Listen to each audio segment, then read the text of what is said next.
tentang aku di dalam kitab Taurat. Sesuai dengan apa yang tertulis tentang aku dalam kitab Mazmur. Sesuai dengan apa yang tertulis tentang aku dalam kitab Amsal. Bukan di kitab perjanjian baru, tetapi di perjanjian lama. Nah sekarang Tuhan mengutus Yesus untuk dipercayai. Orang Yahudi terdiri dari dua kelompok ketika Yesus datang. Ada yang percaya kepadanya sebagai Mesias, maka melakukan pekerjaan-pekerjaan yang Yesus lakukan juga. Dan yang kedua adalah orang yang tidak percaya kepada Yesus. Orang yang tidak percaya Yesus inilah yang melakukan penyaliban. Berarti dialah yang menghentikan misi penyelamatan yang Elohim sampaikan melalui Yesus. Dialah mereka orang-orang yang menyalib Yesus ini yang menghentikan misi itu.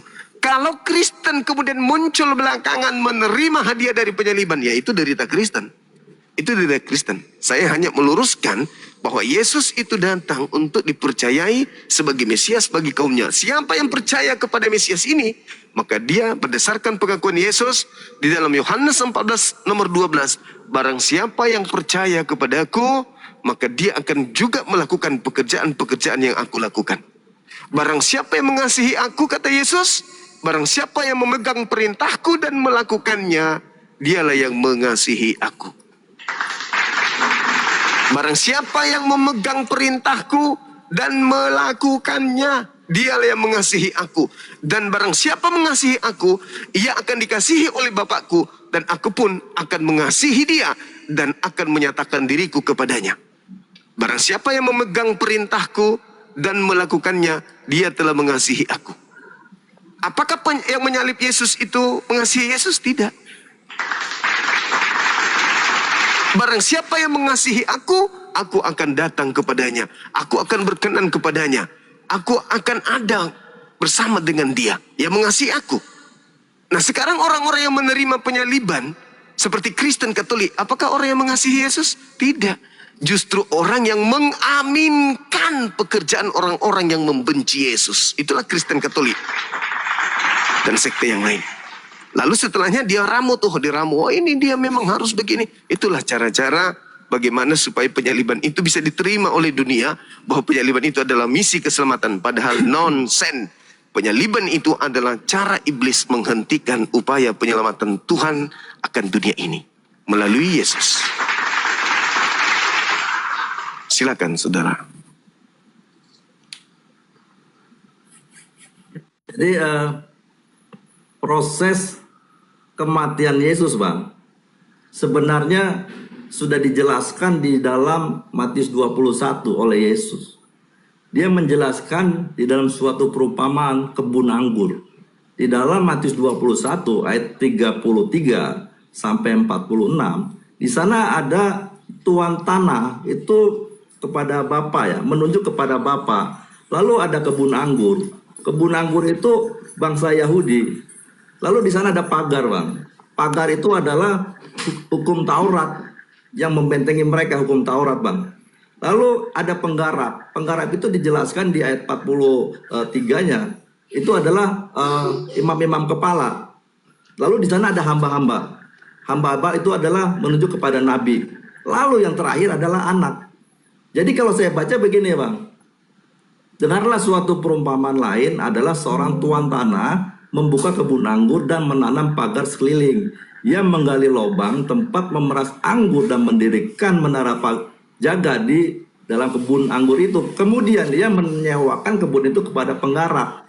Jadi sini Bapa memilih bangsa Yahudi, lalu diberikan hukum Taurat. Di situ ada pemimpin, yaitu imam kepala. Lalu tuan tanah itu, Bapa itu mengutus nabi supaya untuk memperoleh mengambil bagian dari hasil kebun anggur itu. Artinya apa?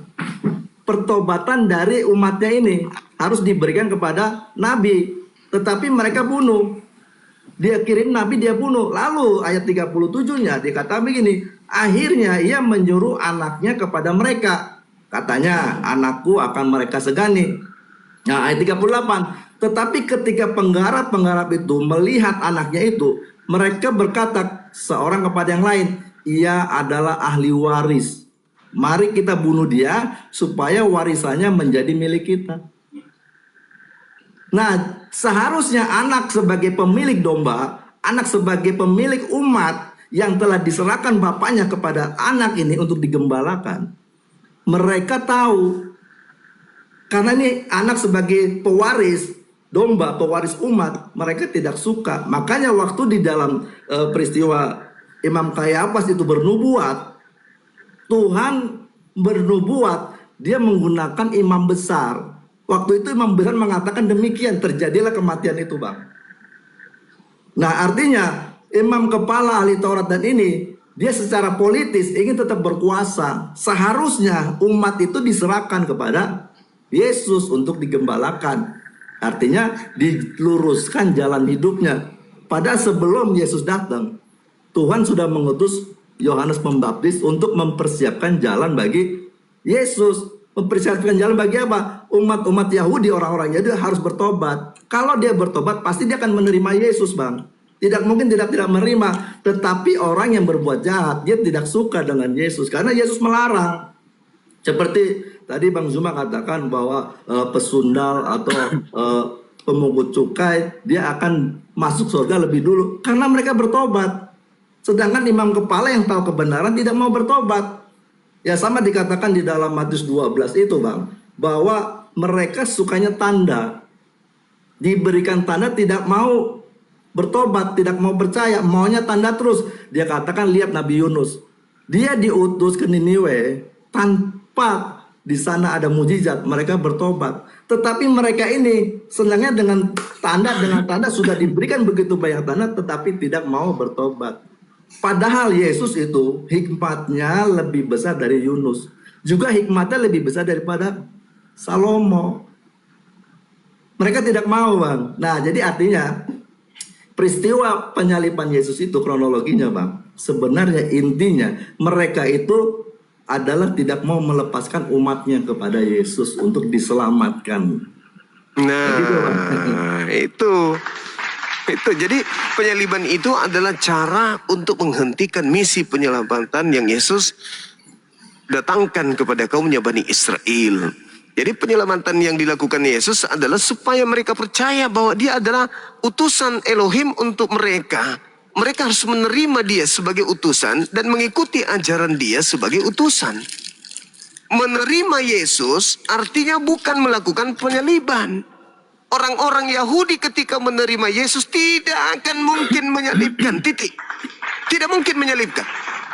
Sekiranya seluruh orang Yahudi, orang Farisi, ahli Torah, imam kepala mau menerima Yesus, maka penyaliban itu nggak ada. Maka mereka semuanya selamat karena telah menerima Yesus. Justru karena di antara mereka ada yang tidak menerima Yesus, mereka lah yang menyalibkan. Dan penyaliban ini adalah wujud nyata iblis untuk menghentikan misi penyelamatan yang Yesus rancang kepada kaum Bani Israel. Berjalan waktunya, iblis setelah memenangkan peperangan dengan cara dia menyalib, iblis tidak berhenti sampai di situ. Iblis menjual penyaliban itu ke seluruh penjuru bumi agar banyak orang yang percaya terhadap karyanya. Bahwa penyaliban itu untuk menebus dosa. Penyaliban itu untuk menyelamatkan manusia dengan memakai nama Yesus. Padahal penyaliban itu justru adalah cara iblis untuk menghentikan misi penyelamatan manusia melalui para nabi, termasuk Yesus. Sekiranya mungkin, sama seperti Nabi Muhammad, sekiranya mungkin ketika Nabi Muhammad diracun pada saat dia minum racun dan dia mati, berarti misi penyelamatan yang didatangkan oleh Tuhan pencipta langit dan bumi melalui Nabi Muhammad berhenti seketika itu juga. Harus ada pelanjutnya lagi. Tetapi karena dia adalah nabi terakhir, nabi penutup, maka dia tidak jadi dibunuh oleh wanita tersebut. Maka ajarannya berlanjut sampai selesai. Berlanjut hingga tamat Islam itu diajarkan. Barulah kemudian beliau diangkat. Nah, Yesus masih akan ada lagi roh penghibur lain yang akan datang melanjutkan tongkat estafet. Maka ketika dia terancam ingin dibunuh, Elohim pencipta yang mengutusnya itu mengangkatnya, menyelamatkan dia. Iblis salah tangkap, iblis salah salib, dan kemudian mereka menganggap bahwa itu adalah Yesus. Maka daripada rugi, dijuallah kemudian nama Yesus itu ke dunia lain, ke seluruh dunia maksudnya, untuk supaya orang-orang bisa binasa dengan pengajaran yang mereka lakukan. Itu fakta. Makanya Yesus mengatakan, waspadalah kepada iblis yang datang kepadamu memakai namaku dan berkata, akulah Kristus. Mereka iblis akan menyesatkan banyak orang. Nah, apa yang dijual kemudian oleh iblis untuk menyesatkan orang? Yesus mati menumpahkan darah untuk dosa-dosa kalian. Sehingga pelaku dosa itu bertepuk tangan. Hore! Ada penyelamat kita. Boleh kita korupsi, boleh kita, boleh. Sebab ada pendamai dosa kita. Bukan hanya dosa kita, tapi pendamai dosa dunia. Maka mereka nyaman hidup di bumi ini. Bermaksiat, jalan terus. Yang penting sudah ada penebus. Inilah yang iblis inginkan. Padahal penyaliban itu sekali lagi. Penyaliban itu adalah bentuk nyata penolakan orang-orang Yahudi terhadap keselamatan yang Yesus tawarkan. Sekiranya Yesus diterima oleh seluruh Bani Israel pada saat itu, orang Farisi menerimanya, manut kepada Yesus, maka mereka semua memperoleh hidup yang kekal. Dengan kata lain, dengan adanya hidup kekal kepada mereka Bani Israel seluruhnya, maka penyaliban itu tidak akan pernah ada. Dan apa yang terjadi? Seketika tidak ada penyaliban, seluruh Bani Israel menerima Yesus. Maka yang ramai sinagoge bukan gereja. Yang ramai hari Sabtu, bukan hari Minggu. Yang ramai kemudian adalah jangan makan babi, bukan pesta babi. Yang ramai tauhid satu Tuhan, bukan tiga pribadi Tuhan. Andai saja Yesus berhasil menyelamatkan, sayangnya Yesus tak berhasil. Yang berhasil iblis, menyesatkan banyak orang. Maka Tuhan yang Maha Pengasih mengutus kemudian nabinya yang penutup untuk meluruskan kembali ajaran Yesus yang telah dibengkokkan. Itu saudara, yang harus Anda pahami itu. Sekali lagi, sebelum Anda tanggapi ini. Andai saja Yesus diterima oleh kaumnya Bani Israel, penyaliban itu tidak ada. Apa yang terjadi seketika penyaliban itu tidak ada?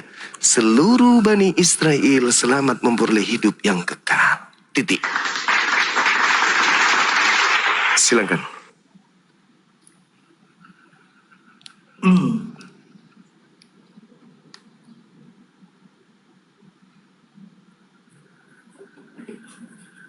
Saya bacakan ini Bang Zuma di dalam Kejadian 3 ayat 15.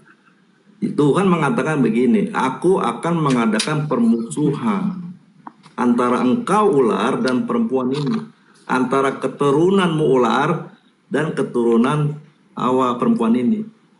Jadi keturunan Hawa adalah Yesus. Keturunan ular yaitu ular-ular beludak, yaitu mereka imam-imam kepala ahli Taurat. Itulah terjadi Bang.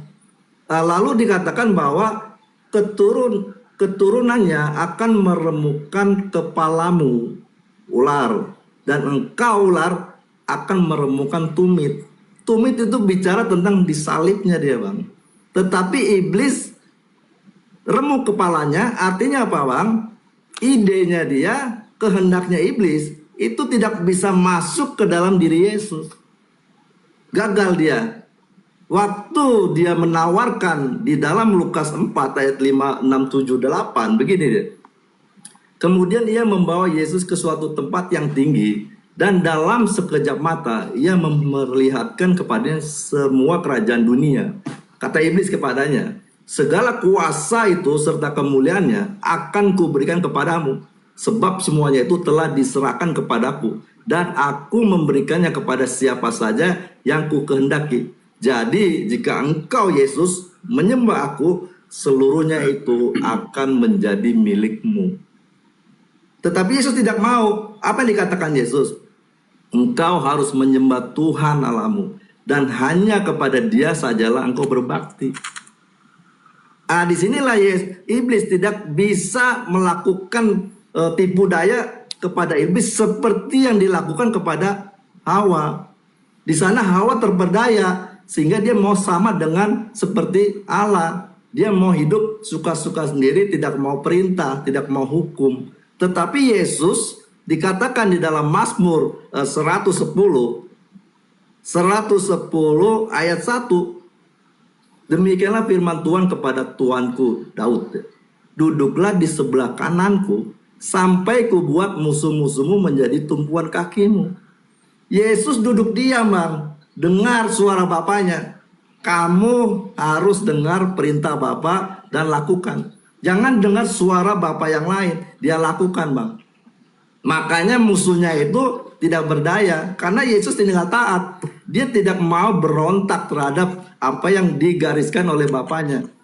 Di dalam Yesaya 53:10 itu, apabila ia menyerahkan nyawanya bagi tebusan banyak orang. Matius 26-nya, waktu itu hampir Yesus tidak mau, Bang. 26 ayat 39. Ya Bapakku, jikalau sekiranya mungkin, biarlah cawan ini lalu daripadaku, tetapi janganlah seperti yang ku kehendaki, melainkan seperti yang engkau kehendaki.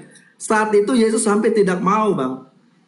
Tidak mau menjadi tebusan, tetapi di akhir doanya, kehendakmu saja yang jadi. Karena Yesaya 53:10 itu dia laksanakan. Makanya Yesus setelah mati, dia tidak dibiarkan di dalam dunia orang mati atau di dalam kebinasaan. Dibangkitkanlah Yesus. Setelah dibangkitkan, Yesus mengatakan, segala kuasa telah diberikan kepadaku di bumi dan di sorga. Iblis tidak dapat berbuat apa-apa oleh Yesus, Bang. Nggak bisa lagi. Makanya dia bisa menghakimi semua orang.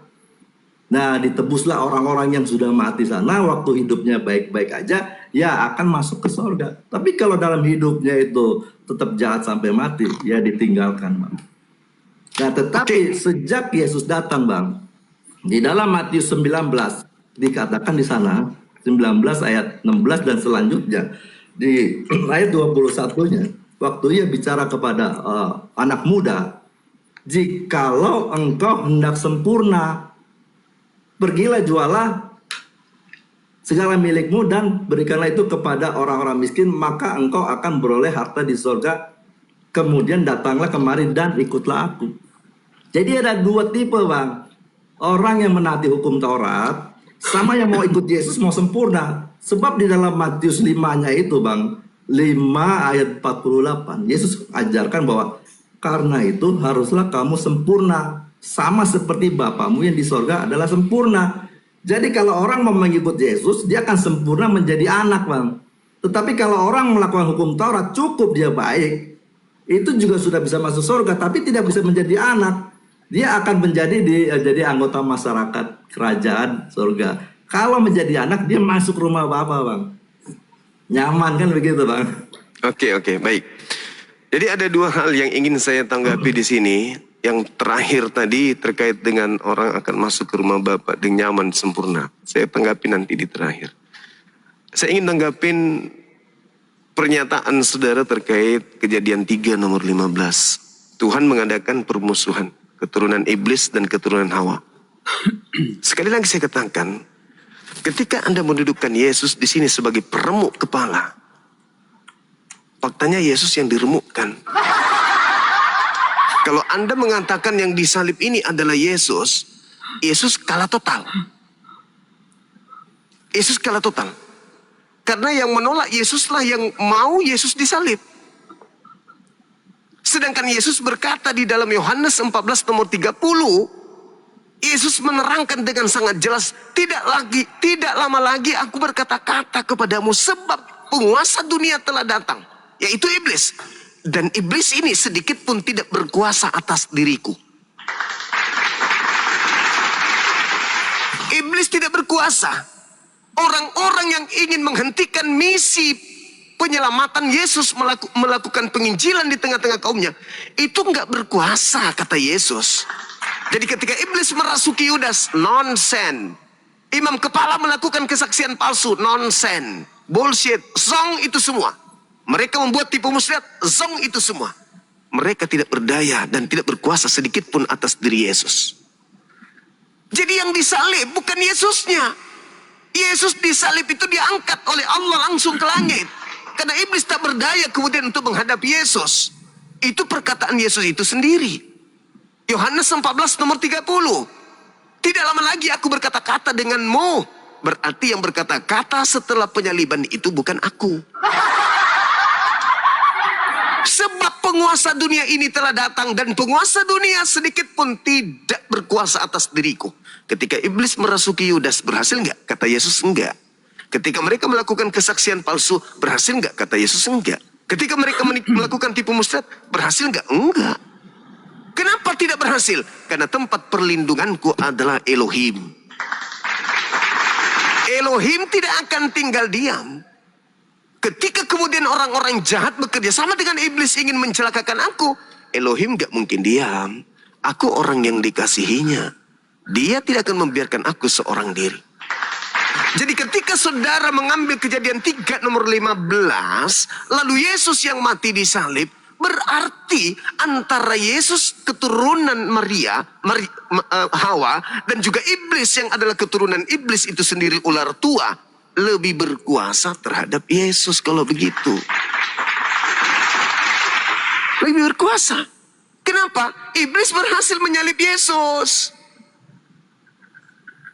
Kalau Anda mengatakan dia kan bangkit pada hari ketiga, tunggu dulu. Kata Yesus yang bangkit keluar itu adalah iblis itu sendiri. Di mana Yesus katakan? Yang Anda singgung tadi Matius 12. Angkatan jahat ini, orang-orang jahat ini minta suatu tanda dan tidak akan diberikan suatu tanda kepada orang jahat selain anak manusia keluar dari kubur pada hari ketiga. Sebagaimana Yunus keluar dari perut ikan pada hari ketiga. Itu tanda untuk siapa? Untuk orang-orang jahat. Berarti yang keluar dari kubur adalah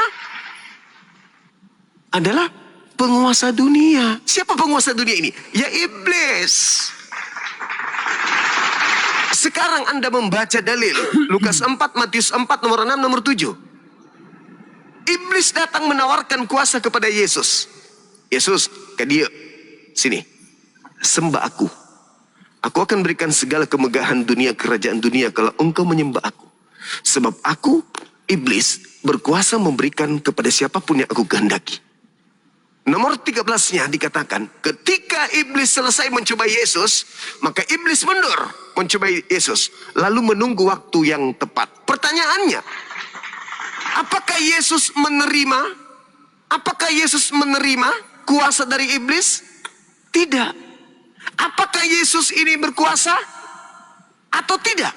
Aku tidak dapat berbuat apa-apa dari diriku sendiri. Apakah itu masih berlaku bagi Yesus? Masih berlaku. Berarti Yesus tidak menerima kuasa itu. Tidak pernah. Iblis menawarkan, Yesus tidak terima. Lalu siapa yang keluar dari kubur dan mengatakan kepada aku telah diberi kuasa, baik di langit maupun di bumi? Yesus tidak terima. Siapa dia? Kata iblis, aku berkuasa memberikan kepada siapapun yang aku kehendaki. Apa yang terjadi setelahnya? Orang Kristen menganggap yang keluar dari kubur ini adalah Yesus. Oh, dia menyelamatkan kita karena dia mengalahkan maut. Itu menurut tanggapan orang-orang Kristen. Padahal Yesus sendiri mengatakan, iblis sedikit pun tidak berkuasa atas diriku. Kalau kita membaca Yohanes 12 nomor 31, apa kata Yesus? Sekarang dunia ini dihakimi, sekarang juga penguasa dunia akan dilemparkan keluar. Sekarang, masa Yesus dilemparkan keluar dari mana? Dari kubur dong. Kenapa bisa? Baca Yesaya 14 nomor 15. Ternyata iblis dilemparkan ke dunia orang mati, ke alam kubur. Yang keluar dari alam kubur adalah iblis. Yang dilemparkan keluar dari alam kubur adalah iblis. Yang memakai nama Yesus adalah iblis. Matius 24 nomor 4 nomor 5. Waspadalah kepada iblis yang datang kepadamu memakai namaku. Dan berkata, akulah Mesias, akulah Kristus. Iblisnya akan menyesatkan banyak orang. Berarti iblisnya datang setelah Yesus terangkat ke langit mengaku Yesus. Maka yang tadi setelah kemudian Yesus itu menyelamatkan Bani Israel dengan cara penginjilan, dihentikan dengan oleh orang-orang yang membenci Yesus, yang tidak menerima Yesus dengan menyalibkan, diramu oleh iblis bahwa pembenci-pembenci Yesus berjasa memberikan keselamatan kepada pengikutnya yaitu Kristen. Padahal penyaliban itu berasal dari orang-orang yang membenci. Penyaliban itu berasal dari orang yang tidak suka dan tidak percaya kepada Yesus. Dengan kata lain, sekali lagi saya katakan, dengan Anda membawa narasi Kejadian 3 nomor 15, berarti Yesuslah yang dihancurkan oleh iblis, bukan Yesus yang menghancurkan iblisnya. Kebalik berarti. Itu yang pertama. Yang kedua tadi terkait Anda mengatakan kita harus sempurna sama seperti Yesus sempurna, Bapa sempurna. Saudaraku, Anda mengambil Matius 5 nomor 48 kalau saya nggak salah. Nah, ketika Anda ingin sempurna sama seperti Bapa sempurna, jangan lupa ambil data nomor 21, 22, 23, 24, 25, 26 sampai kepada poin 48. Apa itu? Untuk menjadi sempurna, di antaranya adalah ketika engkau memandang wanita dan mengingini dalam hatimu, engkau sudah bersinah. Untuk itu cungkil matamu. Supaya kau sempurna, cungkil mata.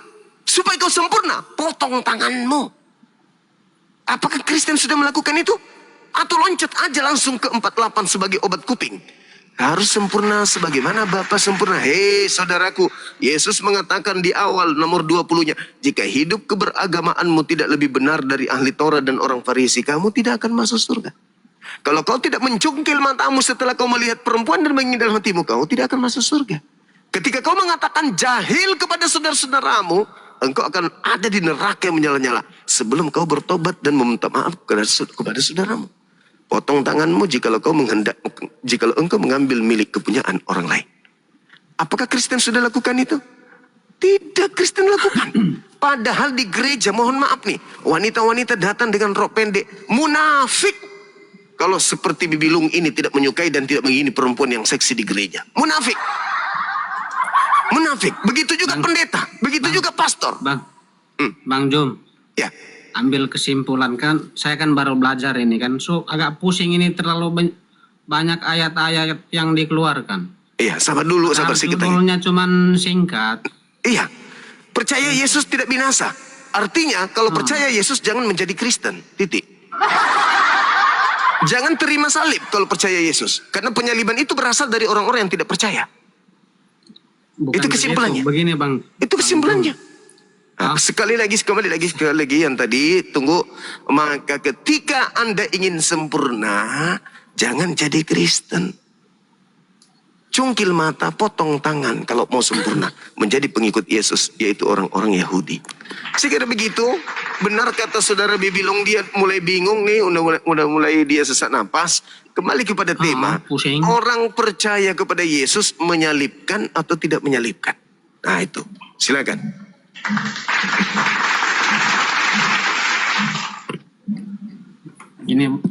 Begini Bang Jom. Siap. Thank you teman-teman yang di YouTube. Yang percaya Yesus tidak binasa. Karena saya orang Katolik, saya percaya bahwa yang percaya Yesus itu tidak binasa. Itu kan sudah dituangkan juga dalam Alkitab, ya kan? Ya kalau percaya Yesus jangan disalib. Kenapa? Kalau percaya Yesus jangan disalib Yesusnya. Iya kan bukan saya yang salib toh. Nah kalau begitu minimal jangan kau terima salib itu. Harus kau benci salib itu. Loh. Mereka yang menghentikan Yesus sehingga Yesus tidak sampai kepada kita. Yesus datang itu sudah dibuatkan untuk penebusan umat manusia. Nah itu ajaran Kristen itu mah. Begini, belum putus. Soal salib ini kan sebuah hukum pada zaman itu. Untuk orang yang untuk orang yang melakukan kejahatan atau untuk apapun itu. Yesus ada kejahatan itu adalah sebuah hukum di suatu negara atau di suatu Yesus ada kejahatan. Menurut orang-orang yang tidak percaya dia melakukan kejahatan karena dia menyamakan dia sebagai Sang Pencipta. Okay? Itu dia. Berarti penyaliban itu adalah karya orang yang tidak percaya kan? Kenapa? Penyaliban itu adalah karya orang yang tidak percaya. Betul. Udah selesai sudah. Tapi kalau sesuai dengan nubuatan atau wahyu. Nah itu pekerjaan Kristen itu. Comot-comot kitabnya orang untuk memperbalikkan fakta. Nanti setelah kamu ngambil kitabnya Yahudi, kau putar-putar, nanti penyaliban itu adalah jalan keselamatan yang tadinya adalah jalan yang tidak diridhoi. Jalan orang-orang yang membenci Yesus itu menyalib. Nanti Anda rubah tuh, salib itu jalan keselamatan. Padahal salib itu adalah jalan orang yang membenci Yesus. Saya bukan bilang salib itu seharusnya jalan keselamatan, karena salib itu adalah sebuah hukum pada waktu itu untuk menghukum orang yang bersalah, toh makanya sekarang itu di orang-orang percaya bahwa salib itu keselamatan. Tapi pada intinya bukan salib itu yang menjadi keselamatan, tapi kematian itu yang menjadi keselamatan. Andai Yesus umur panjang sampai hari ini, Yesus akan menjadi penyelamat dunia. Andai kan dia umur panjang mengajarkan penginjilan kepada seluruh manusia, maka dia penyelamat dunia. Bukan, tapi jalannya, misinya dihentikan sama iblis. Bukan. Dengan cara disalib. Tapi sayangnya bukan Yesus yang disalib, tapi orang lain. Kalau dia datang untuk hidup selamanya di dunia ini, berarti runtuhlah wahyu-wahyu sebelum itu. Nah, itu wahyu-wahyu yang Anda maksud itu adalah pekerjaan-pekerjaan orang-orang di luar Yesus itu untuk menjual Yesus. Bukan, Bang. Itu kan sudah dinubuatkan tentang. Nah, itu nubuatan lagi, nubuatan lagi. Ngambil kitabnya orang, menunjukkan kemudian ajaran bukan kitabnya orang, kan begini, Bang Jum. Toh semua nabi, toh dari awal sampai nabi sebelum Yesus itu kan orang-orang Yahudi. Terus bukan semua orang Yahudi, maksudnya itu semua menceritakan tentang kedatangan Sang Mesias. Ya, itulah aku bilang. Ya, kan? Harusnya dia diselamatkan. Makanya Yesus disunat. Yesus disunat kenapa? Karena dia mengikuti hukum Taurat. Iya. Terus kenapa kamu tidak mengikuti pekerjaan Yesus kalau mau selamat? Saya tidak mengikuti pekerjaan Yesus karena saya bukan orang Israel dan saya tidak. Saya karena itulah Yesus hanya untuk Bani Israel. Karena itulah. Bukan Yesus yang untuk Bani Israel, tapi hukum Taurat dan Musa itu untuk Bani Israel. Karena dia menceritakan, nabi-nabi itu kan datang mempersiapkan jalan bagi Sang Mesias. Sampai Yohanes yang dibaptis, yang dimandikan di sungai Yordan, itu dia datang untuk Yesus. Iya. Semua yang kamu lakukan, yang kamu sampaikan terkait Yesus itu betul. Yang tidak betul itu ketika Anda menerima penyaliban itu sebagai jalan keselamatan, itulah yang tidak betul. Begini, bukan begini. Karena Yesus mati di kayu salib, maka saya percaya kematian itu sebagai penebusan. Nah, kalau waktu itu tunggu dulu, belum putus. Belum putus.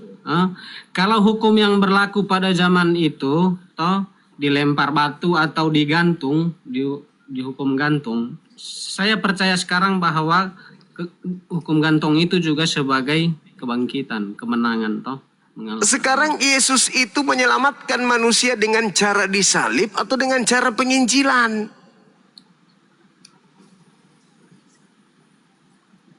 Yesus menyelamatkan umat manusia, dengan cara penginjilan. Nah, itu pintar. Terus siapa yang menyalib? Siapa yang menyalib? Siapa yang menyalib? Orang yang percaya atau orang yang tidak percaya? Belum selesai, Bang Jum. Yang salib itu kan orang tidak percaya. Itu. Terus kenapa jadi penyelamatan dia? Kenapa jadi pahlawan? Kenapa dia jadi penyelamat kalau begitu? Bukan orang-orang yang salib itu yang penyelamat, tapi darah Yesus lah, pengorbanan Yesus. Lah, gimana ceritanya darah Yesus? Sementara penyaliban itu adalah upaya-upaya untuk menghentikan misi penyelamatan yang Yesus bawa. Kok sekarang Anda ramu? Darahnya lah. Itu ajaran yang muncul belakangan, kubilang. Yang kalian usung, sehingga segala macam tetep bengek dari kitabnya Yahudi kalian ambil untuk mencocokkan kejadian itu. Padahal intinya di endingnya itu di awal. Orang yang menyalib Yesus itu orang percaya atau bukan orang percaya? Itu endingnya. Kalau penyaliban itu dilakukan oleh orang yang tidak percaya, berarti penyaliban bukan menyelamatkan. Akan tetapi kalau disalibkan oleh orang-orang percaya, berarti yang menginginkan penyaliban itu adalah Elohim. Elohim yang melakukan. Coba Anda baca Yohanes 8, 37, 44. Kenapa orang-orang ingin membunuh Yesus? Menurut Yesus karena mereka tidak memperoleh firman di dalam diri mereka. Andaikan saja pembunuhan Yesus itu sudah dibuatkan, maka para pelaku pembunuhan itu adalah pelaku firman semuanya. Karena sudah difirmankan, maka aku sebagai pelakunya. Karena sudah difirmankan, maka aku sebagai eksekutornya. Aku sang pembunuh dan iblis sang penguasa pada saat itu adalah pelaku firman yang sudah Tuhan lakukan, kerjakan, nubuatkan di masa-masa yang lampau. Faktanya, kata Yesus dalam Yohanes 8:37, engkau ingin membunuhku karena kamu tidak memperoleh firman di dalam dirimu. Berarti nggak ada nubuatan di dalam diri mereka. Orang-orang yang ingin membunuh Yesus itu murni karena kebencian. Kalian mengatakan nubuatan itu setelah kalian menerima salib, terlanjur menerima salib. Gimana supaya punya legalitas ini? Oh ya udah, kita bilang aja itu sudah dinubuatkan, titik. Ini sudah dibuatkan, nggak ada dalam Yesaya ini, ada dalam itu kan cocokologi supaya yang kalian terima dari iblis itu seakan-akan berasal dari Tuhan. Bang Jom, yang percaya itu tidak binasa, yang tidak percaya binasa, ya kan? Nah, orang-orang yang salib pada waktu itu sebetulnya itu sudah tercampur baur dengan politik juga pada. Iya, memang betul. Betul, ya, bukan tercampur baur. Jadi, memang politik yang menyebabkan mereka ingin membunuh Yesus. Betul. Bukan karena nubuatan. Tapi sebagai kita orang Katolik, kita tidak melihat bahwa itu melihat secara bersamaan dengan politik kejadian pada masa itu, Bang Jom. Sekarang begini. Simpelnya begini, Saudara Bibilung. Simpelnya begini. Orang yang menyalib Yesus masuk surga enggak? Masuk surga. Berarti pahlawan dong. Bapa, ampunilah mereka sebab apa yang mereka tidak tahu apa yang mereka perbuat. Bapak ampuni enggak? Ya ampunilah. Nah, dalilnya di mana Bapak mengampuni orang-orang yang melakukan kemaksiatan? Membunuh orang benar, di mana dalilnya Bapak mengampuni? Anda baca Keluaran 23 nomor 7 nomor 8. Jangan kau membunuh orang yang benar, jangan kau membunuh orang yang tidak bersalah. Sebab aku Bapak tidak akan membenarkan orang yang bersalah. Itu dalil, Bung. Tapi bagi Allah kan ada pengecualian. Kok ngatur? Kecuali yang menyalib Yesus mana ada? Hei, Amsal 6:16, 6 kekejian di dalam diri Tuhan dan 7 perkara yang dibenci, menumpahkan darah orang yang tidak bersalah.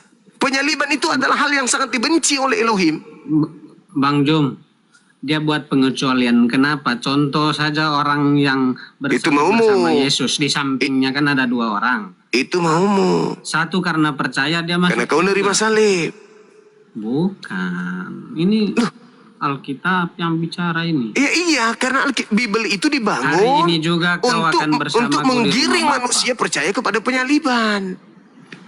Itu dibangun, itu konsep itu dibangun untuk percaya orang kepada penyaliban. Di situ ada kerja iblis juga. Bukan hanya sekedar ingin membunuh Yesus setelah itu iblis tidur, enggak. Termasuk menjual nama Yesus ke seluruh dunia agar dijadikan sebagai penebus, agar dijadikan sebagai Tuhan selain daripada Elohim. Itulah misi iblis itu. Yesus sudah sampaikan kok. Waspadalah wahai murid-muridku kepada penyesat iblis yang datang kepadamu memakai nama aku dan berkata akulah Kristus. Iblis ini akan menyesatkan banyak orang. Memakai nama Yesus. Dengar Bang Jom. Ampunilah mereka sebab mereka tidak tahu apa yang mereka perbuat. Jadi orang-orang yang melakukan penyalipan itu, kan mereka tidak tahu. Tidak tahu apa? Mereka lakukan. Kata siapa mereka nggak tahu? Mereka tidak tahu. Mereka tidak tahu apa kalau itu bukan pelanggaran, gitu maksudnya. Maksudnya di situ mereka tidak tahu kalau yang dibunuh itu sebenarnya bukan Yesus, tetapi aku Yudas. Ampunilah mereka. Dalilnya mana coba? Oke. Cepat. Sekarang saya tanya sebelum saya buat dalil.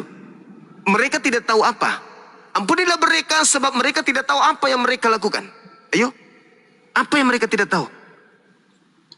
Karena mereka itu kan disuruh, Bang Jom.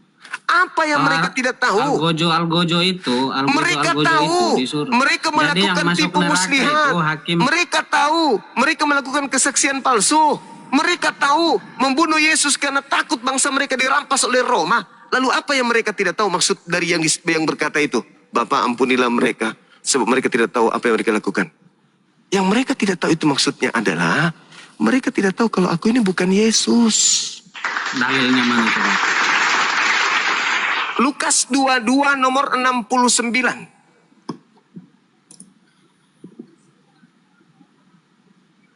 Markus 16 nomor 12.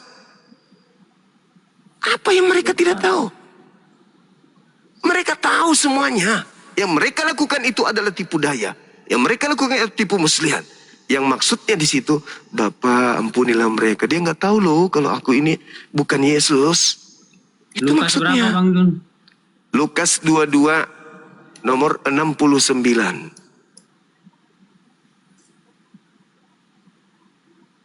Bukti bahwa yang berbicara di situ bukan lagi Yesus.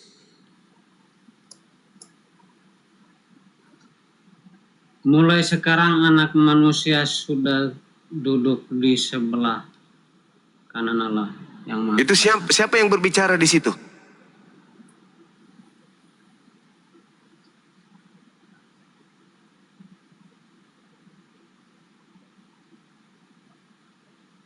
Yesus. Siapa yang sudah duduk di sebelah kanan Bapak di atas? Yesus.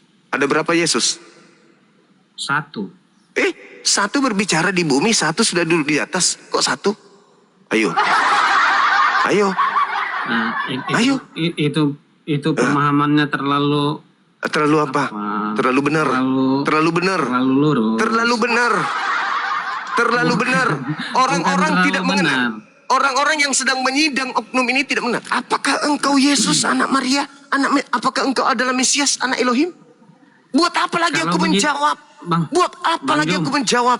Sudah terlalu jauh kau menggiring aku. Mulai dari penangkapan, kau seret aku, kau tampar aku. Bang Baru Jum. sekarang saya harus mengaku aku Bang bukan Jum, Yesus gitu. Sorry lah, Bang. kau udah nampar aku, kau udah ini. Untuk apa lagi? Untuk apa lagi aku menjawab itu semua? Percuma. Sedangkan Bang aku Juma. ini, tunggu. Aku ini adalah cara Tuhanku membalas kejahatanku karena telah kemudian mengkhianati guruku. Amsal 21 nomor 18. Aku menjadikan pengkhianat sebagai ganti orang yang benar. Oke, orang fasik aku jadikan sebagai penebus orang yang jujur. Aku ini orang fasik, penerima suap. Aku ini pengkhianat yang mengkhianati guruku. Maka aku dijadikan tumbal untuk mengganti guruku. Jadi aku nggak bisa ngomong apa-apa, aku nggak bisa. Sehingga ketika, apakah engkau Yesus, anak Maria? Apakah engkau Mesias? Untuk apa lagi aku berbicara? Percuma. Mulai sekarang, Yesus sudah duduk di sebelah kanan Tuhan yang Maha Kuasa. Berarti yang disalib ini siapa? Yesus lah. Dua Yesus berarti ya? Satu.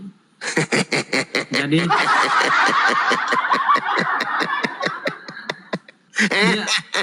dia mengampuni. Ular Dia apa ini. yang ada dalam dirimu kawan? Kalau dia bukan Yesus. Kalau dia bukan Yesus, kenapa dia berani bilang ke orang yang di sampingnya hari ini juga? Apakah itu terbukti? Apakah orang itu betul-betul ke surga Firdaus hari itu juga? Kalau mau orang main bukti-buktian susah tuh Bang Jum. Iya, apakah orang itu melayang ke surga?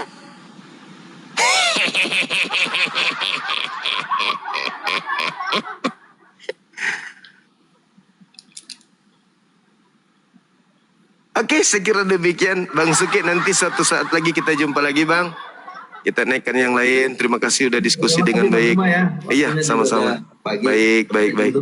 Makasih saudara. Thank you. Makasih. Oke, makasih. Masya Allah. Kamu berani sendiri di sini? Berani? Berani lah.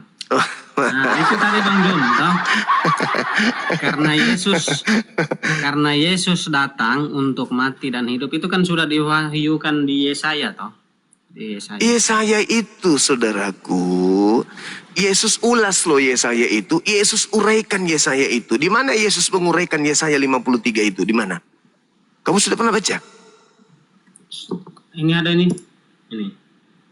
Di Matius 23. Yesus menguraikan itu. Orang-orang yang kemudian diceritakan di dalam Yesaya 53 itu sudah dibahas oleh Yesus dalam Matius 23. Coba kamu baca Matius 23.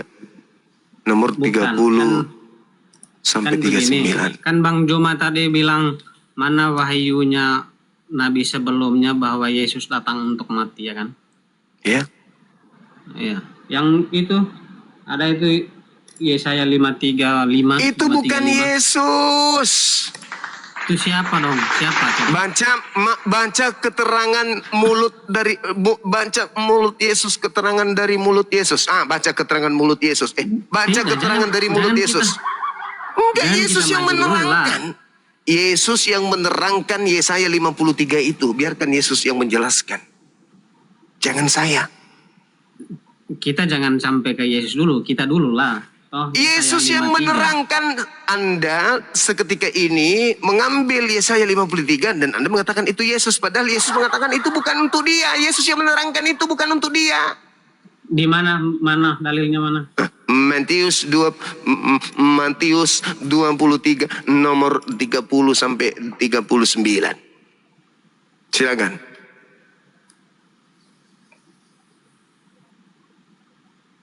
Matius 23. Subhanallah, sahabat Kikocet. 23 mulai 27 deh. Mulai 27 sampai nomor 36 deh. Silakan Anda baca. 23, 27, 26. Matius 23 nomor 27 sampai 36. Tapi jangan kau kaget ya.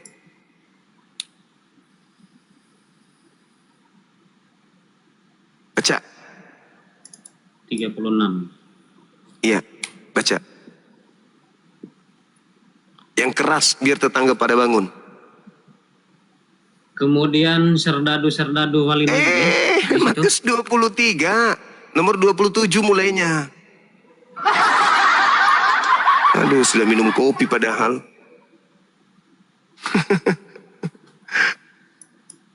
23, 27. Sampai 36. Katanya, katanya. Tetapi kejahatan apakah yang... Kenapa bisa gitu? Matius 23 nomor 27. 27. Celakalah kamu ahli Taurat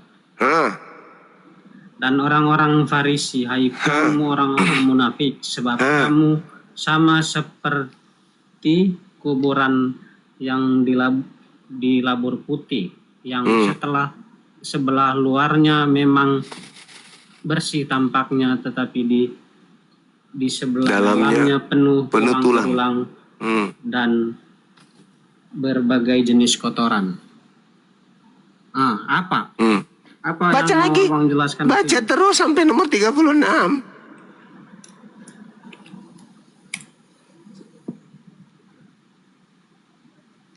Celakalah kamu hai ahli Taurat, orang Farisi, hai orang-orang munafik.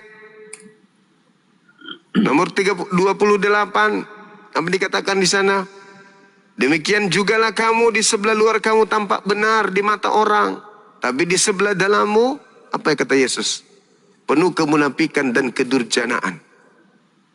Nomor 29. Terus. Celakalah kamu hai ahli Taurat, wahai orang-orang Farisi, hai kamu orang-orang munafik, sebab kamu membangun makam nabi-nabi dan memperindah tugu orang-orang saleh, dan berkata, jika kami hidup di zaman nenek moyang kami. Betul dalilnya seperti itu? Tentulah kami tidak ikut dengan mereka dalam pembunuhan nabi-nabi itu. Tetapi dengan demikian kamu bersaksi terhadap diri kamu sendiri bahwa kamu adalah keturunan pembunuh nabi-nabi itu. Jadi penuhilah juga takaran nenek moyangmu itu. Hai kamu ular-ular, hai kamu keturunan ular beludak, bagaimana mungkin kamu dapat meluputkan dirimu dari neraka? Sebab itu lihatlah aku mengutus kepadamu nabi-nabi, orang-orang bijaksana dan ahli Taurat. Separuh di antara mereka kamu bunuh, separuh di antara mereka kamu salibkan. Yang lain kamu sesat di rumah-rumah ibadahmu dan kamu aniaya di kota-kota. Supaya kamu menanggung akibat penumpahan darah orang yang tidak bersalah, mulai dari Habel sampai ke Zakaria anak Berekia, yang kamu bunuh di antara tempat kudus dan mesbah. Aku berkata kepadamu, sesungguhnya semuanya ini akan ditanggung oleh angkatan ini. Itulah orang-orang yang dibunuh, yang diceritakan di Yesaya 53 dan seterusnya, bla bla bla bla bla dan seterusnya. Bukan Yesus.